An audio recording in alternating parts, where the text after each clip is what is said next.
After 3 years of winning over the obsessive heroine, my mission was complete. As a cold, mechanical voice announced it, my soul began to detach from my body, but someone was still gripping my arm with unyielding strength. Luna's eyes were rimmed with red, and she stubbornly refused to let go. "Caleb, are you trying to leave me?" Her voice trembled, stripped of its usual composure, leaving only raw, unconcealed panic. Seeing her like this sent a sharp pang of pain through my heart. It was her birthday, and I had promised her a surprise. Just 3 minutes earlier, Luna had been blushing. "Whatever gift you've prepared, Caleb, I'll love it." Her eyes were filled with sincere, ardent emotion. "After tonight, I'll be an adult. Then it will be my turn to protect you, Caleb." I closed my eyes, a bitter taste filling my heart. None of that could ever happen. After all, from the moment I was pulled into this novel's world, I was told that Luna was the adored heroine of the story, and I was just a disposable supporting character. My mission was to protect Luna as she grew up and ultimately deliver her to the male lead. Now, 3 years had passed, the hero was about to make his entrance, and I had to disappear. I took a deep breath, feigning composure. "Let go, Luna." She refused, her grip tightening. Her voice grew hoarse. "Caleb, you said you would never leave me. You promised." She repeated the word promised over and over as if clinging to a final, desperate lifeline. Just then, the system's voice urged anxiously in my head. "Host, you need to leave now. The hero is about to have his first encounter with the heroine. You cannot be here." I wanted to leave, but Luna was the heroine, after all. She was holding on so tightly that I found I couldn't fully detach from this world. There was only one way. The next moment, I leaned in close to her face, space between us shrinking until our soft breaths mingled in the air, creating a moment that was both tender and charged. "What are you imagining? I'm not leaving you. I was just going to prepare a little surprise for your birthday." Luna's body went rigid. "What?" I gently took her hand in mine. "But since you're so eager, I can give you your gift a little early." As expected, Luna was susceptible to a little teasing. The tips of her ears flushed bright red, and she stammered, "Wah, what is it?" I lowered my head and pressed a soft kiss to the back of her hand. The kiss was feather-light, yet Luna reacted as if she'd been burned, instinctively snatching her hand away. She stared at me, stunned. "Caleb," but in the next instant, the nascent light in her eyes was extinguished. I had used the moment she released me to vanish completely, leaving only my final words hanging in the air. "I'm sorry," I lied.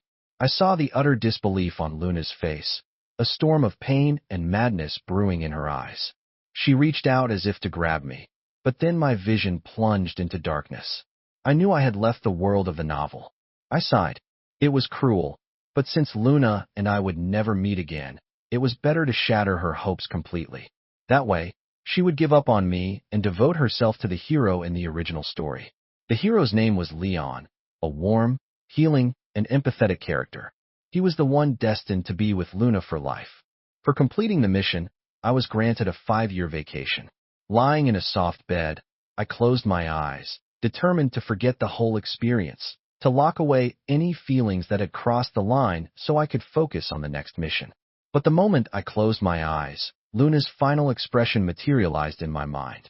It was a stark contrast to her usual gentle demeanor, her eyes swirling with a terrifying mix of despair and madness. That look reminded me of the first time I ever saw her. She had just been abandoned by her own parents, a young girl lying bloodied in a cage at an auction. A few strands of matted hair fell across her forehead, making her look desolate and fragile. The guests murmured amongst themselves. What were the organizers thinking, putting a half-dead girl up there? I heard her parents sold her to cover their gambling debts. God, the poor kid. She's so badly hurt. People don't end up in situations like this for no reason. For her own parents to sell her, she must be trouble. Under the weight of their judgmental stares, Luna was like damaged goods on display, but she remained expressionless, her eyes downcast, as if she were long accustomed to being scrutinized. As time ticked by and no bids were made, the auctioneer's expression soured. Is no one interested? If she remains unsold, we'll have to dispose of the merchandise. Just then, I rushed in clutching a wad of cash. Wait, I'll buy her. That was the first time I truly understood my role as a utility character, assigned a backstory and assets that amounted to basically nothing. I had spent 10 minutes scraping together every last cent I had, barely meeting the opening bid, and so, under the watchful eyes of the crowd, I shamefully led Luna home.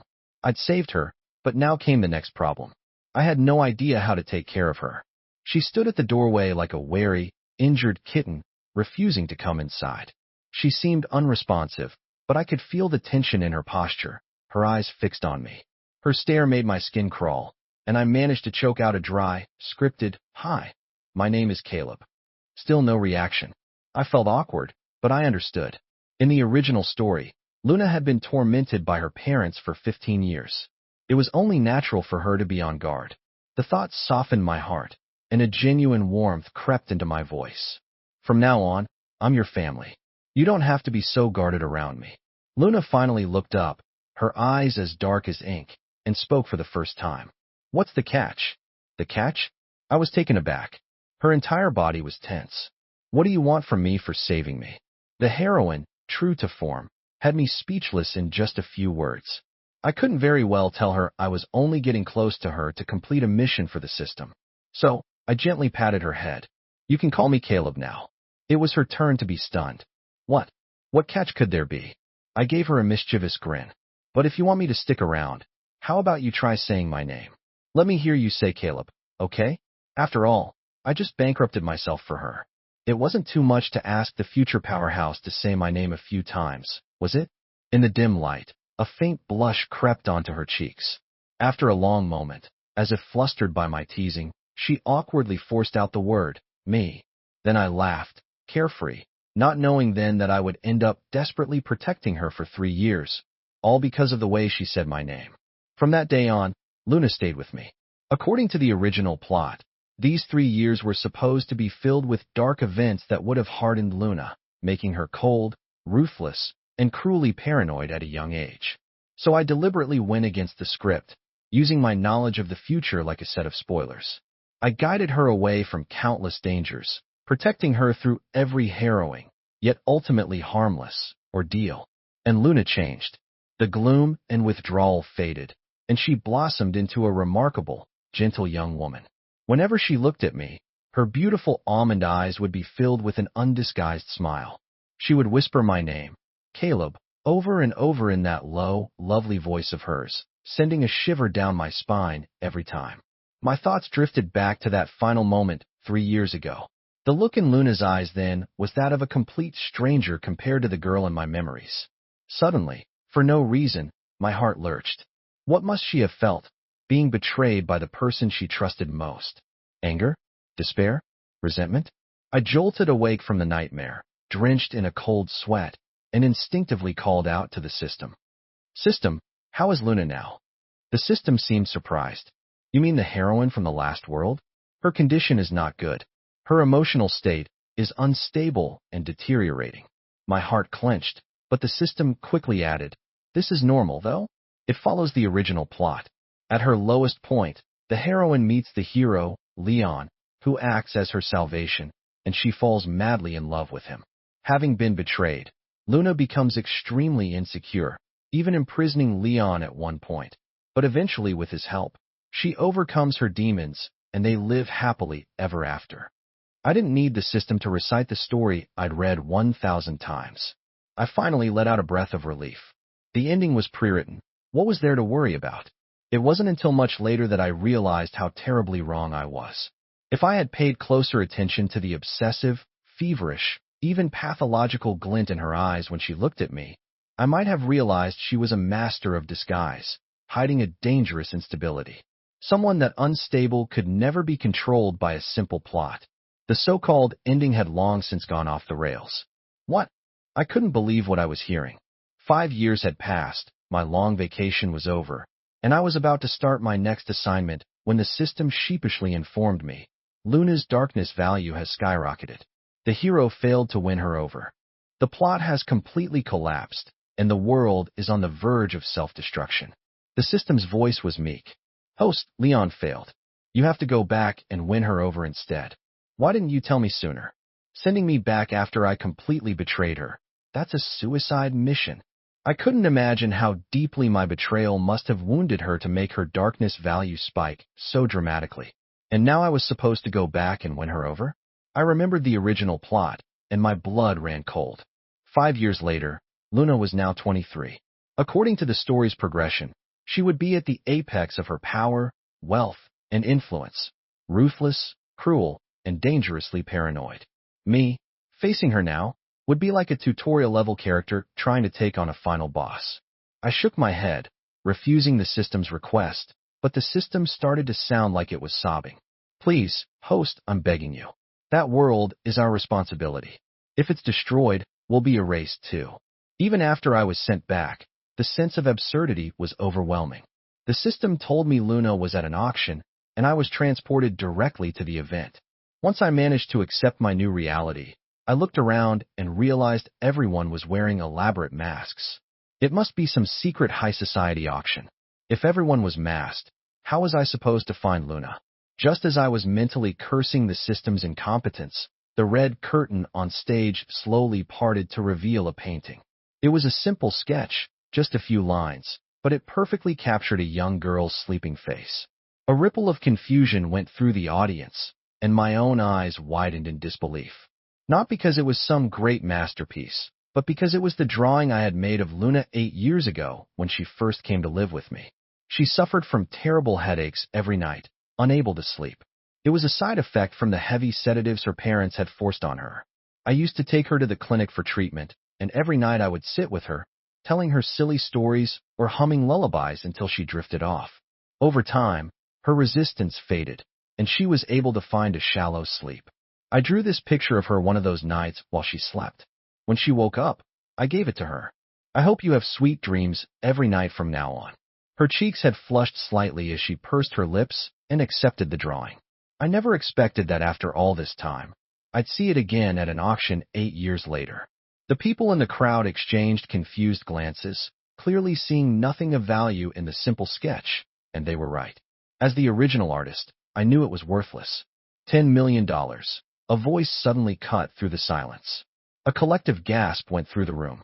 Every head turned towards the source of the bid, and I froze. Wait, wasn't that Luna's voice? And it had come from right beside me. My gaze shifted stiffly to my side. A stunningly beautiful woman was lounging in her seat, exuding an air of cool, aristocratic grace. A silver mask concealed her features, adding to her mysterious, unapproachable aura. My heart began to pound. I had spent 3 years with her. I would know her anywhere. This was, without a doubt, Luna. Turned out, I had misjudged the system. It wasn't incompetent, it was terrifyingly competent. It had placed me in the seat right next to her. My shock must have been obvious because the woman beside me turned her head slightly, her eyes meeting mine. The moment our eyes met, I felt her gaze lock onto me, dark, obsessive, and so intense it felt like it could burn me to ash. Her familiar voice, still soft and intimate, whispered in my ear, "Caleb." The word was spoken gently, but it sent a cold sweat down my back. She recognized me. Should I not? What could I possibly say? How could I ever explain why I left? My throat was so dry with panic that I couldn't speak. "Chloe," a voice suddenly cut through my spiraling thoughts. I finally noticed the young man sitting to my left. "Luna, the auctioneer is waiting for you. Don't just sit there." His tone was like a splash of cold water, snapping me back to reality. It was Leon. In the original story, he was the only one who dared to call the formidable Luna by such a familiar nickname. If that was the case, then Luna's whisper of "Caleb" probably wasn't for me. I was wearing a mask. She couldn't have recognized me. She must have been talking to Leon. Sure enough, upon hearing Leon, Luna just gave a soft, and looked away. She rose and walked toward the stage. I let out a quiet sigh of relief. But mixed with the relief was a strange pang of disappointment. This was impossible. Forget winning her over. Right now, I couldn't even bear her gaze without my conscience screaming at me. I mentally prodded the system. Do I really have to do this? It looks like Leon is doing a fine job. Luna doesn't seem all that unstable to me. Before I could finish the thought, the system cut in frantically. Don't say another word. Host, get to the mission. Her darkness value is still climbing. Its voice was more panicked than I'd ever heard it. The heroine planted a bomb in this auction house. When the time is right, she's planning to hold that painting and die in the explosion, taking everyone with her. I snapped my head up. On stage, Luna still looked as elegant and composed as ever, but she was casually toying with a pin in her hand. My breath caught in my throat. The system said that pin was the detonator. I couldn't let her press it. She was brazenly brandishing the weapon in front of everyone. She was completely insane. I frantically tried to figure out how to get the pen away from her, but on stage, Luna just smiled, the picture of calm. Standing before the cameras and applauding crowd, she casually removed her mask. A wave of gasps erupted from the audience. Isn't that Luna Sterling? I can't believe the CEO of Sterling Corp is here in person. I thought she was always swamped with work. Wow, she's even more beautiful in person. Amid the murmurs of admiration, the auctioneer cautiously approached her for an interview. Miss Sterling, may I ask why you were willing to spend such a fortune on this particular piece? Under the curious gaze of the crowd, Luna answered coolly, my husband drew it for me. I stared at the stage in disbelief. But Luna's expression remained unchanged, as if she were genuinely sharing a story of a couple's love. The room erupted in a flurry of shocked whispers. CEO Sterling is married. I thought she was going to stay single forever for her first love. You read too many romance novels. What successful woman lets her feelings rule her life? Exactly. I heard she's been getting close to that Leon from the Thorne family. They're probably involved. As they gossiped, someone shot an envious glance at Leon, but he just forced a smile and said nothing. I, on the other hand, felt like I'd been struck by lightning, frozen in place. When did Luna marry me? The auctioneer, clearly not expecting a real answer from the notoriously private and cautious CEO, flushed with excitement. He quickly pressed his advantage. But I was under the impression you were single, Miss Sterling. Luna said, I'm not single, and my husband and I are very close. I fell in love with him the moment we first met, at an auction in fact. That had to be a lie. I remembered her eyes when I bought her at that auction. They were dark and bottomless. You call that love at first sight? The auctioneer pressed on. And is your husband here with you now? Her chilling gaze swept over the crowd, and though she was far away, I felt it land directly on me. That's enough. Amid the auctioneer's shocked silence, a small smile played on Luna's lips. But it's all right. I've already found him. As she spoke, her slender fingers picked up the pen and began to toy with it idly. The system's alarm blared in my mind. Warning, heroine's darkness value has reached maximum. Imminent detonation detected. Host must intervene immediately. In that instant, I forgot everything else, shot to my feet, and yelled, don't move. As I'd hoped, her hand froze, but her gaze locked onto my face, her eyes dark and deep, seeming to suppress a turbulent, sick emotion as she silently mouthed the words, got you. After the auction, the dinner party began. I changed into the plainest suit I could find and hid in an inconspicuous corner, my head still spinning. After she'd spotted me, Luna hadn't reacted as dramatically as I'd feared. She had simply walked off the stage and returned to her seat beside me. Neither of us spoke. I felt like I was sitting on pins and needles, my palms sweating with anxiety. I didn't register a single thing that happened for the rest of the auction, my mind consumed with one thought. What would I say to her when it was over? Long time no see. How have you been? But she hadn't been well, and it was entirely my fault. My mind was a chaotic mess, and by the time I'd managed to come up with a few possible opening lines, the auction was over, and Luna was swept away by a flock of socialites. I stared blankly at her retreating back, so elegant and poised. It finally hit me that she was no longer the girl I knew 5 years ago. She was a powerhouse in the business world now. Why would she still be at my beck and call? Standing in the middle of the party, the system's voice buzzed in my ear. Host, your mission is to win over the heroine, not avoid her. How are you going to make contact if you're hiding in a corner? I cut it off, my head throbbing. Just give me a minute. I'm a nervous wreck just being near her. There's no way I can win her over like this. Besides, I looked up to see her standing in the center of the grand hall, effortlessly mingling with aristocrats and celebrities, looking poised, elegant, and completely out of my league. She was in a completely different world from me now. Could she even be won over? Caleb, hello. A voice next to me snapped me out of my thoughts. It was Leon, impeccably dressed, offering me a slight smile. He got straight to the point. Are you a player in this, too, like me? I was stunned. In the original story, I was an insignificant side character with almost no presence. How did the hero recognize me? Leon seemed to sense my alarm and explained, "We're both players. I got a notification when you entered this world. Besides, Luna." He trailed off, then stopped himself. He changed the subject. "You must have heard, my mission to win her over failed, and the world is on the verge of collapse. That's why the system sent you in as an emergency measure." I hesitated before nodding. "But even though I failed, I've been here for 5 years. I've learned a thing or two about Luna." Leon raised his glass to me with a sincere smile. "I'll help you with the mission ahead." That was an unexpected but welcome surprise. An ally was better than none. I thanked him politely, took the glass he offered, and had a sip to seal our new alliance. Leon took my arm. "Come on, there are some people I want you to meet." Before he could finish, a sudden hush fell over the room. The crowd parted, creating a path for Luna as she walked, unhurriedly, toward me. "Caleb, it's time to go home." I was dumbfounded. What did she mean?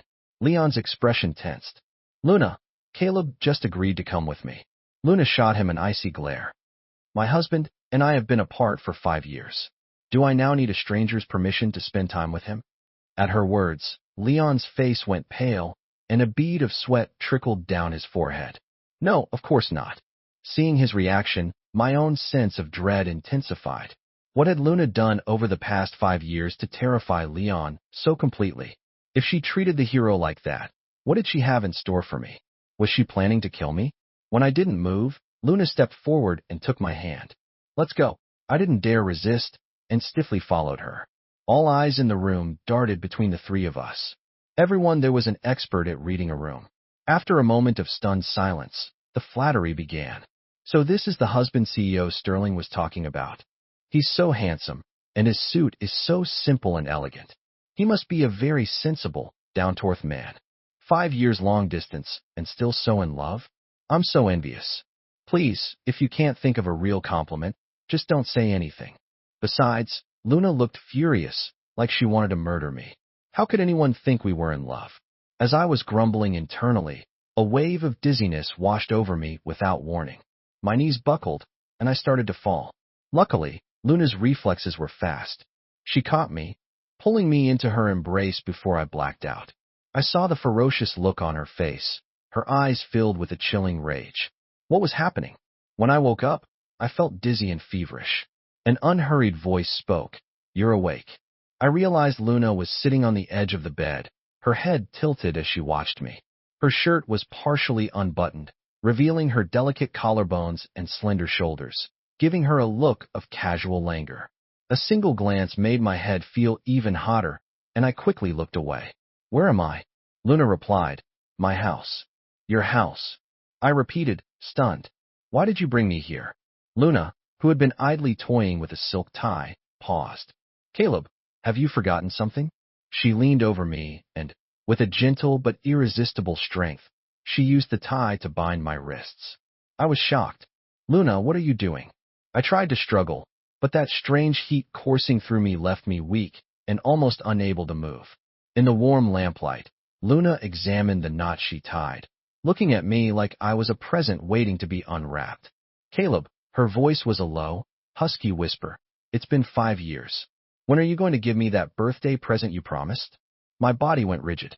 Birthday present? Wasn't that just an excuse I'd made up on the spot when I left 5 years ago? I never thought she'd not only believed it, but had remembered it all this time. I mumbled guiltily, "About that." A smile played on Luna's lips. "I know you wouldn't forget. You must have the gift hidden on you somewhere." As she spoke, her delicate fingers traced a path down my shirt. "Let me guess, is it here? Or here? Or maybe here?" The strange heat in my body was already making me uncomfortable, and her teasing was like gasoline on a fire. A surge of anger rose within me. I pulled her to me and kissed her, hard and angry.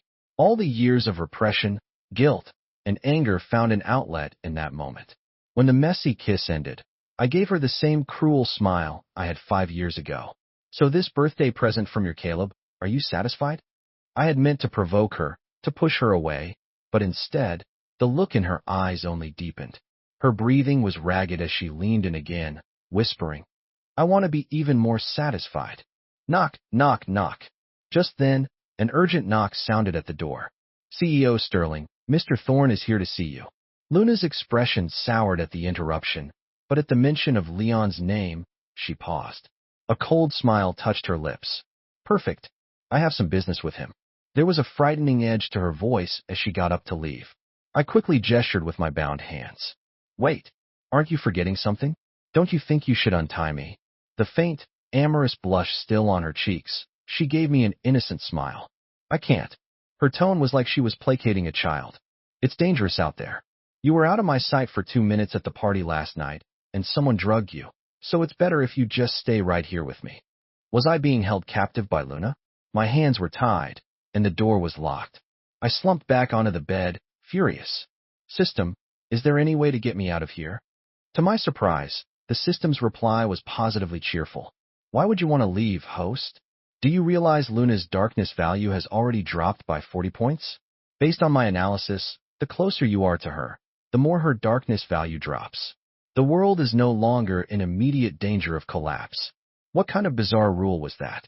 By that logic, if I left her, her darkness value would just shoot back up again. It looked like I was stuck here for the time being. The feverish heat still hadn't subsided, so I lay back down, my head spinning. Luna had said I was drugged. What kind of drug was it? When I kissed her, the heat had subsided, but now that she was gone, the dizziness was returning. Tossing and turning in discomfort, my eyes fell on a painting on the wall. It was a simple black and white line drawing of a girl, and it immediately captured my attention. This was the drawing Luna had paid $10 million for, the gift I had casually given her 8 years ago. It was perfectly preserved in an expensive frame, the paper still pristine after all these years. It was obvious how much its owner cherished it. As I was staring at it, lost in thought, Luna suddenly pushed the door open and came back in. She looked even angrier than when she'd left, radiating a cold fury. I froze. What had happened? She sat down beside me and pinched my jaw, forcing my mouth open. I was horrified. What are you doing? Before I could finish, she shoved a pill into my mouth. Don't move. It's the antidote. I swallowed it, still suspicious. A bitter taste flooded my mouth, and I winced. Luna noticed, and, catching me off guard, leaned in and kissed me. Caleb, let me help with the aftertaste. I froze. It wasn't until I tasted the faint hint of alcohol on her lips that I snapped out of it and pushed her away. You've been drinking. She didn't answer, but her eyes, glistening with a faint sheen of moisture, were fixed on me, deep and dark like bottomless pools of ink, beckoning me to fall in. Caleb, why were Luna? That's who you were talking about in that first paragraph. The question was so abrupt, it left me speechless, but she continued as if talking to herself. I've thought about it for 8 years, and I still don't understand. When I was at my absolute lowest, you were the only one who chose to stay and protect me. But when I finally grew up, when I finally had the power to protect you, you tricked me and left. Her voice trembled on the last word. Do you only like me when I'm pathetic? She looked so vulnerable, just as she had the day I left her. My heart gave a painful, uncontrollable lurch, as if I were drunk. She took my hand and gently nuzzled her cheek against it, as docile as a puppy. But it doesn't matter. You can think I'm crazy. You can think of me as a toy for your amusement. I don't care. I just beg you, don't leave me again. Her eyes reddened. Caleb, please, just take pity on me. Maybe it was a side effect of the drug, but my heart melted. I knew she'd had a crush on me 8 years ago, but I never imagined her feelings would run so deep that after my betrayal, after 5 years of being alone, she could still love me. A bittersweet ache filled my chest. If only I wasn't just a player in this game. If I could have been with her for those 5 years, would she have become so paranoid and obsessive, so terrified of losing everything? I didn't sleep well that night. Whether it was the drug or the memories, I don't know, but my eyes were wet with unshed tears. In a daze, I felt her pull me close, her warmth enveloping me. I could feel her gently stroking my hair, whispering soothing words, just as I had once done for her. I heard her whisper, Caleb, I hope you have sweet dreams from now on. Beep, beep. The electronic chime was piercing in the dead of night. I frowned, annoyed, and woke from a light sleep. Luna was still asleep beside me, her features softened in the moonlight, looking for a moment just like the girl she was 8 years ago. I moved carefully, trying to find the source of the noise without waking her, but there was no phone in sight. Then I realized the sound was coming from the system in my head. The system said, Dialogue request from player Leon. Except, I hesitated. Leon had offered to help me, but then I'd immediately been drugged. If Luna hadn't brought me here, I'd probably be unconscious in an alley somewhere right now, and the only thing I'd had to drink was the glass of wine Leon had given me. I cautiously accepted the connection. Whatever he was planning, I'd have to play it by ear. Caleb, I found a way out. Leon's voice was filled with a sharp, almost manic joy. I was confused. Out of what? Out of this world, of course, he chuckled. A way to leave this mission for good. But if the world collapses, won't we be erased? That's the point. I found a way to sever our connection to this world completely. I'm waiting for you at 36, Willow Creek Lane. The connection cut before I could reply. After the call ended, my mind reeled. 36, Willow Creek Lane. That was the house where Luna and I used to live. What was Leon planning, meeting me there of all places? A deep sense of unease made my heart race. I decided I had to go. I would go to Willow Creek Lane, and I would tell Leon that I wasn't leaving. I couldn't abandon Luna again. Glancing at the woman sleeping peacefully beside me, I moved slowly, carefully, making my way downstairs. The villa was shrouded in a silence so deep you could hear a pin drop. I reached the front door and put my hand on the handle. Caleb, the familiar voice came from behind me. I whipped around. Luna, who had been asleep in bed moments ago, was leaning against the bottom of the staircase, watching me without blinking. Her eyes were dark and stormy, swirling with turbulent emotions. Are you leaving me again? My heart hammered in my chest. Even though I had no intention of abandoning her this time, facing her accusatory gaze filled me with a familiar guilt. No, of course not. I was just going for a walk. Just for a walk? She took a step toward me. Then why did you sneak down here? How did she know that? It meant she hadn't been asleep at all. She had been lying there, watching me as I left the room, walked down the stairs, and headed for the door. I couldn't bear to imagine what must have been going through her mind. Looking at her reddened eyes, I felt a rare sense of helplessness. Trust me, this time is different. I'll be back. Luna took a sharp breath, her hands clenched into tight fists at her sides, as if she were desperately trying to hold something back. Just when I thought she was about to snap, she said in a trembling voice, "Okay." I looked up in disbelief. She was staring at me intently. "Before you go, aren't you going to give me a goodbye kiss?" The request was sudden but impossible to refuse. Just as I leaned in to kiss her, she put a hand over my mouth. "Wait," she said, her voice trembling. "First, promise me you'll come back this time." I was confused for a moment, but then I met her eyes, which were filled with a suppressed anguish, and my heart clenched. It was the same look she'd had 5 years ago when I left her. That day I had tricked her with a kiss and then vanished. She must be remembering that now. She must be terrified that I would do the same thing again, that this kiss would be another final, empty goodbye. I gently stroked her hair. "I promise I will come back this time." I took a deep breath and added, "Wait for me here. When I get back, there's something else I need to tell you." The words, "I love you," which I'd been forced to bury 5 years ago because of the mission. 5 years later, now that I knew she still loved me, I wasn't going to let her go again. With that, I kissed her. She wrapped her arms around my neck, pulling me closer and deepening the kiss with an undeniable passion. "You came." Leon walked toward me, a smile on his face. "I knew you'd come. There's no way any player could stand being with someone as unstable and paranoid as Luna." I cut him off coolly. "I came to tell you I'm not leaving." The smile froze on Leon's face. After a moment, he spoke again. "Caleb, you haven't forgotten that the day you arrived, Luna's darkness value was at its absolute peak, have you? She was going to burn that entire auction house to the ground." I nodded. "And you still want to stay with her? She's clearly insane." Hearing that, I looked at him, my resolve hardening. She wouldn't have done it. My mind flashed back to that first day, to the pin I had seen in her hand. The system had later confirmed that it wasn't a bomb meant to destroy the building. It was a small self-destruct device with only enough power to kill one person. I didn't know why she had it, but the fact remained, from the very beginning, even on the day her darkness value was at its absolute maximum. The most extreme act she had ever planned was to kill herself. She had never intended to harm anyone else. It was in that moment that I realized I had been blinded by the so-called original plot. My preconceptions had led me to believe she had become a paranoid, cruel, and terrifying person, but from the moment the system told me the pen was a personal device, I realized that maybe she hadn't changed at all. Maybe she was still that same sincere, kind girl who had simply been walking alone for 5 years, carrying the pieces of a broken heart. Leon fell silent. If you don't want to leave, I can't force you. But, he said, looking me straight in the eye, this is your last chance. Luna's instability nearly caused the entire world to collapse, but things have stabilized now. This place is the only remaining weak point, the only exit. You need to be sure about this. The world will be fully repaired by morning. If you don't leave now, you'll be trapped here with her forever. He stared at me as if certain of my decision, but one thing he said stuck out to me. Why is this place the weakest point? This place, 36, Willow Creek Lane, was the home Luna and I had shared. Leon didn't answer. In the moonlight, I could see his eyes were red.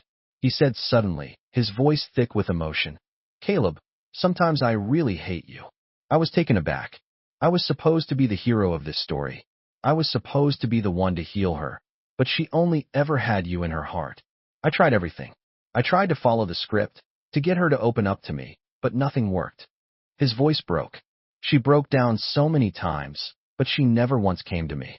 Instead, she would come here, to this house, clutching that drawing you made, and just cry. I was so angry. That's why I stole the drawing and put it up for auction. I never imagined she would pay $10 million to get it back. That's when I knew I never stood a chance, did I? Every word he spoke was a blow to my heart, leaving me numb. I didn't know what to say. I wasn't thinking straight when I drugged you. I'm sorry about that. He wiped at the corner of his eye and gave me a slight bow. Bringing you here was my way of atoning. After he finished, I was silent for a long moment before I said, there's no need. I knew better than anyone how these missions could drive a person mad. He was forced to pursue someone he didn't love, and I was forced to leave the person I did. We were both just victims of the system, and since he hadn't caused any real harm, I had no interest in holding a grudge. I hoped he could find peace in whatever world came next. Seeing that I wasn't going to press the issue, Leon seemed at a loss for words. After a quiet, thank you, a faint light enveloped him, and his figure began to fade. Just before he vanished completely, he turned back. By the way, there was one more thing. The reason this is the weakest point in the world is because this is where Luna's emotions are the most volatile. He remembered a scene he'd witnessed once. Luna, so cold and unapproachable to the outside world, stood in the small, run-down house, staring at a simple drawing. For so long, she looked like a statue. Just as he was about to leave, bored, he caught the glint of a tear on her cheek. Luna was crying. She cried silently, her eyes red, her whole body trembling with the effort of holding back her sobs as she whispered his name, Caleb. It was probably in that moment that Leon knew he would never be able to win her over. After Leon left, I stood there in a daze. Luna had cried. In the 8 years since I'd first met her, I had never once seen her shed a tear. Not when her parents sold her, not even when I betrayed her. The most I'd ever seen was the reddening of her eyes. I suppose that's why I always thought she was unbreakable. I never imagined that the ruthless heroine of the story would hide herself away to cry in secret. Lost in thought, I suddenly realized that the sky had begun to lighten and I was standing in front of the gates of her villa. Even from a distance I could see her standing at the front door. She stood with her head bowed, looking small and fragile and utterly alone. She had actually waited for me all night just because of a single promise. I couldn't stop myself. I ran toward her. Luna. She snapped her head up, and for the first time, I saw an unguarded look in her eyes, a mixture of panic and overwhelming, joyous relief. I pulled her into my arms, my own eyes stinging as I said, Luna, I'm back. When Luna was 15 and had just been sold by her parents, a woman stopped in front of her cage, holding a small child. The woman pointed and said in a low, threatening voice, See that, sweetie? That's what happens when you don't listen. If you don't behave, I'll sell you just like her. The child took one look at the bruised and battered Luna and burst into tears, but Luna remained expressionless. She didn't find the situation particularly horrifying. Ever since she was born, her gambling-addicted parents had used her as a punching bag, berating and abusing her whenever they felt like it. But afterward, they would often hold her and say, Oh, our daughter, we really do love you. We just can't control ourselves sometimes. As a child, Luna was confused. Was that what love was? Hitting and screaming? If that was love, She didn't want it. She just wanted to survive. But being sold didn't matter as long as it got her away from her parents. So when the crowd at the auction stared at her like she was a piece of merchandise, their jeers and insults meant nothing to her. Their words weren't one-tenth as vicious as what she'd heard from her parents. Her heart was already numb. But even so, when a boy rushed forward, grabbed her hand, and yelled, "I'll buy her," she couldn't help but let her eyes widen in surprise. Why would he buy her? Was it because she was cheap and would be easy to control? That was normal enough. Once bought, she belonged to him to do with as he pleased. Was there really a fool in this world who would actually take care of someone they'd bought? That's what Luna thought at first, but as they spent more time together, she realized he really was a fool. He would smile that easy, confident smile of his and say, "Just call me Caleb, and I'll protect you from now on." But when she actually did say his name, he would get flustered, his ears turning red. Okay, just say it normally. You don't have to draw it out like that." Luna couldn't help but laugh. It was the first time she'd ever met someone so endearing. But in the days that followed, the boy named Caleb did exactly what he promised. He protected her. He was dirt poor, but he always gave her the best of what little he had. When the side effects of the sedatives gave her headaches, he would stay up all night with her, taking her to the best clinics, humming lullabies and drawing pictures for her. She would call herself a fool, but she would accept the drawings with the utmost care, her ears burning. For someone who had never known kindness, these small, gentle acts were a slow-acting poison, seeping deep into her bones, becoming more potent and memorable than the twisted love her parents had shown her. The day he left, Luna felt like she was suffocating. The pain in her heart spread through her entire body, and she couldn't sleep for a week. She didn't know what she had done wrong to make him leave without a backward glance, to disappear for 5 years. She didn't know where he had gone or why. There was no trace of him for 5 long years. She searched every corner of the city, but aside from the old house at 36 Willow Creek Lane, it was as if he had never existed. So she would often go there to cry, hoping that if she did, he would suddenly appear, pat her on the head like he used to, and say, "Don't cry. I'm back now, aren't I?" But he never came. Instead, Leon arrived. Luna had no interest in Leon at first, not until she overheard the voice of the system speaking to him. "Host, Caleb has completed his mission. Luna must be heartbroken right now. If you show her a little kindness, you can easily become her salvation, the only light in her life." At the mention of Caleb's name, Luna froze. After that, she started spending more time with Leon. Many people in their social circle whispered that the famously aloof CEO Sterling was pursuing a man for the first time. She must have fallen for the Thorne family heir. But only Luna knew the truth. She just wanted to listen to his conversations with the system. Over time, she pieced everything together. She was the heroine of a novel. Leon was her fated love, and Caleb was just a side character, a player sent on a mission who had now left her world forever. In that period, Luna felt a despair deeper than anything she had ever known. She became more ruthless in her business dealings, making her competitors tremble in fear. But then one day, she heard the system's panicked voice. "It's over. The heroine's darkness value is skyrocketing. If this keeps up, the entire world will be destroyed. The one who caused this mess has to be the one to fix it. Host, we have to bring Caleb back." Leon hesitated, but finally agreed through gritted teeth. "Fine.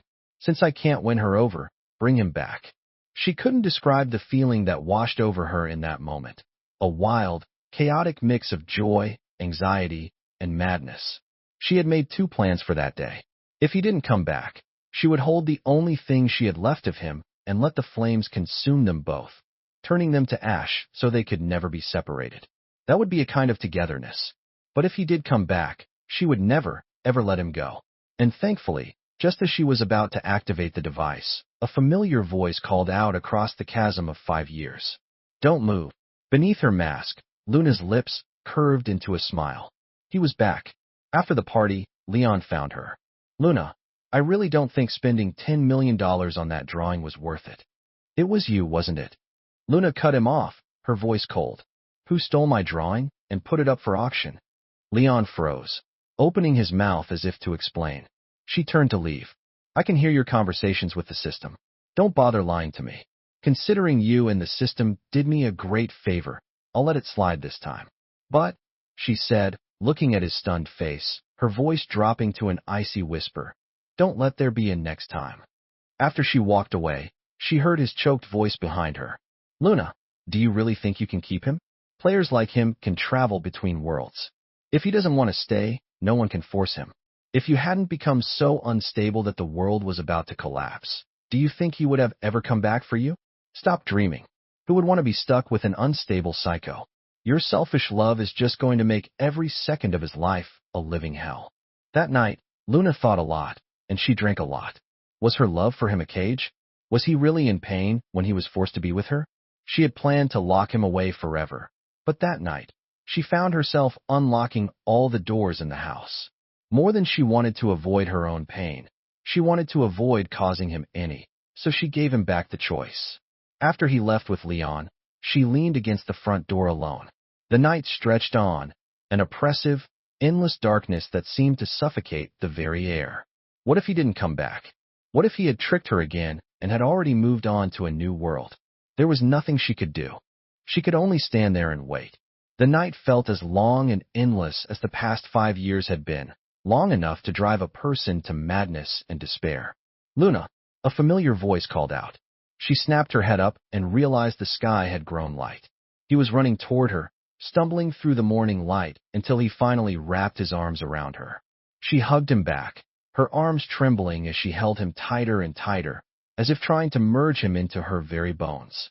Thankfully, this time was different. This time, the person she loved had come back to her. Wait, I said, my head already starting to ache as I looked at Luna, who had climbed into my bed. What are you doing in my bed in the middle of the night? It had been almost a week since Luna and I had finally gotten together. I really couldn't figure her out. Before we were together, she had been the picture of a possessive, unstable lover, all kidnappings and threats. But now that we were a couple, she'd become surprisingly chaste, blushing and insisting on sleeping in separate rooms for days. Just when I'd concluded she wasn't the clingy type, she suddenly appeared in my bed in the middle of the night, scaring the life out of me. She looked down, a hurt expression on her face. I remember you used to hold me when I was little. Why can't you now that I'm grown up? How could that possibly be the same thing? I looked at her very grown-up figure and said nothing. I see, Luna nodded. So you only liked me when I was a child. If I were smaller, then you would sleep with me. Stop making me sound like I have some weird fetish. And was it my imagination, or was she being deliberately manipulative? I struggled to keep my expression neutral. Just tell me, what do you want in the middle of the night? She seemed to ignore my question, her voice taking on a pitiful, innocent tone. Even though I can't get smaller and I can't make you like me anymore, we could make a little one together. How did the conversation get here? Seeing my face flush bright red, Luna couldn't help but laugh. She finally got serious. Caleb, do you not remember what today is? I shook my head, clueless. The light in her eyes dimmed. You never pay attention to me, Caleb. Seeing her crestfallen face, I couldn't resist leaning in and kissing her cheek. I'm just kidding. Of course, I remember. Don't be sad. A flash of surprise lit up her eyes, but she still insisted. I'm not sad. I could never be angry with you. I smiled. Really? You've never been angry with me? Never. Then my voice grew softer. How did you feel when I left? I didn't have to specify which time. We both knew. She looked up at me, her eyes completely sincere. Worried about you, of course. I was stunned. She continued. You just vanished right in front of me. What else could I feel other than being sick with worry? My eyes suddenly stung. But I lied to you when I left. Weren't you angry? The question had been a poisoned thorn in my heart for a long time, making me feel a fresh wave of guilt every time I looked at her. So I had to take this chance to ask, trying to sound casual as I waited anxiously for her answer. I felt a warm, soft touch on my eyelid. Luna was kissing my tear-filled eyes, her voice impossibly gentle. I'm not angry. Whether you lied to me or not, you were the one who pulled me out of the darkness in the first place. The fact that you were willing to come to this world to save me at all, that's more than enough for me. She squeezed my hand, her fingers lacing through mine. It's just I was greedy. I wanted you to stay with me forever. A tear finally escaped and rolled down my cheek, but this time it wasn't from pain. It was from a bittersweet warmth that filled my entire chest. I wiped my eyes. Okay. I shifted, revealing the small, elegant cake I had hidden behind my back. Luna stared, speechless. I gently ran my finger over the 24 candles on top. Luna, happy birthday. I never forgot it was your birthday. Seeing her still staring in stunned silence, I couldn't help but tease her with a smile. What's wrong? You don't like your present? Luna finally looked up. The man before her, his features softened by the warm candlelight, looked for a moment just as he had all those years ago. The broken promise from that long-ago birthday was finally being fulfilled. The 18-year-old girl with love shining in her eyes spoke across the years. No, I love it. Then in a softer voice, she added, and I love you too.